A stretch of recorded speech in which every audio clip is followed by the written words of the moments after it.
La logeuse était vexée. A réellement mise de La gros patience de sa voix, de ses traits, à Erika, l'aide d'une minute à l'autre, volait en éclats. Donner de la voix. Charles faillit gémir tout haut. Les éditions du Il fallait Typhon. vraiment qu'il explique pourquoi. Un rendez-vous proposé par la librairie La Carline. Et donc, cette troisième collection qu'on a fondée l'année passée, Soleil Noir, qui est donc, comme vous le voyez, une collection de poches. Alors en fait, au départ de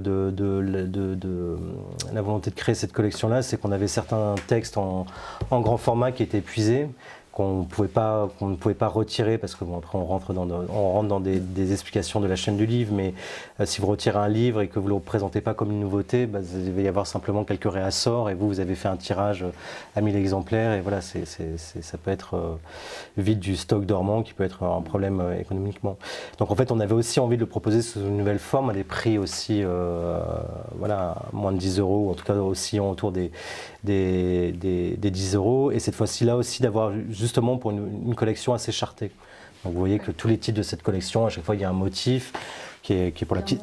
Ouais. Dans la vitrine, il y a le Elton Brody. Voilà, qui est en fait, à chaque fois c'est le motif du logo en fait qui est repris, on ne le voit pas bien, mais le logo qui est comme un souffle. En fait, ce qui sert à chaque fois le motif, c'est une branche du logo. Voilà.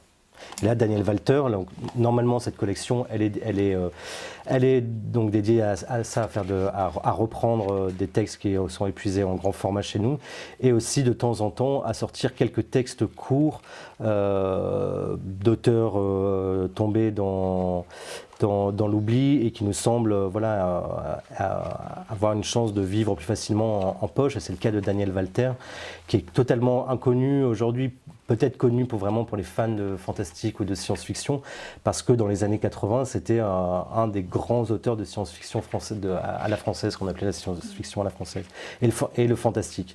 Donc nous, c'est vrai que par exemple, dans la collection noire, je disais, nous on fait très peu de science-fiction, c'est-à-dire qu'à chaque fois, notre fantastique, c'est vraiment du fantastique qui prend point de départ du réalisme, donc c'est la réalité qui d'un coup va vaciller vers autre chose.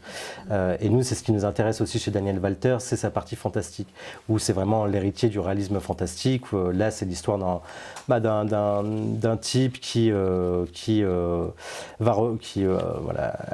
était alcoolique, qui s'est enfin sorti de ses démons et qui va rejoindre un de ses amis qui l'invite. Il va prendre un train, et dans le train, il va rencontrer un étrange voyageur.